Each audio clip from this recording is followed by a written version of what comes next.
वहीं केंद्रीय बजट से हिमाचल प्रदेश के किसानों और बागवानों को भी काफी उम्मीदें हैं। 1 फरवरी को केंद्रीय वित्त मंत्री निर्मला सीतारमण बजट पेश करेंगी। अब ऐसे में हिमाचल प्रदेश की आर्थिकी में 5,000 करोड़ से ज्यादा की सेब बागवानी से जुड़े बागवानों को बजट से काफी उम्मीदें हैं। आपको बता दें कि प्रदेश संयुक्त किसान मंच के संयोजक हरीश चौहान ने कहा है कि प्री बजट की बैठक में पूर्व की तरह हिमाचल प्रदेश के किसानों बागवानों की मांगों को केंद्र के समक्ष रखा गया है।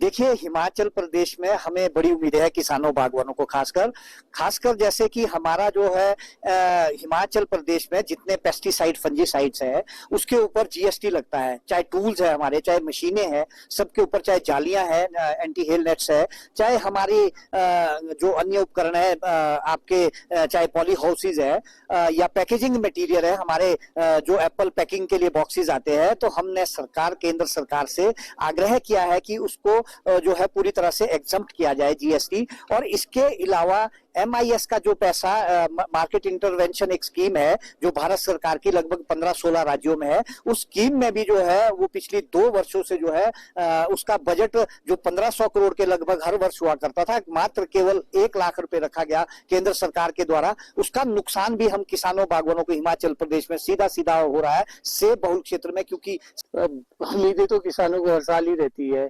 जो भी बजट आते हैं वो हमें तो पता लगता है कि भाई सेंटर से बजट आया, मगर छोटे किसानों तक कोई भी जो भी बजट आता है वो पहुंच नहीं पाता है। बहुत ही दिक्कत होती है कि छोटे किसान इसमें बहुत ही दबके रह जाते हैं, उन तक कोई भी चीज आसानी से नहीं पहुंच पाती है। यही रहेगी, जो भी अगर सरकार किसानों के लिए जो भी बजट पेश करती है वो डायरेक्ट किसानों तक पहुंचे। इसमें छोटे किसान तो ऐसे है कि उन तक सिर्फ कागजों में ही होता है कि भाई ये आप फॉर्म भर दीजिए, सब्सिडी आएगी, मगर वो सब्सिडी आती नहीं है। अभी आप देख लीजिए, जो किसानों की जरूरत की चीजें हैं, एंटी हेल नट्स है, उस पर भी बागवानों को कोई सब्सिडी नहीं मिल रही, तो इसलिए बहुत ही ज्यादा परेशान है किसान। फंगीसाइड में भी बिल्कुल, क्योंकि आपको पता है बागवानी आज की डेट में करना कोई आसान काम नहीं है।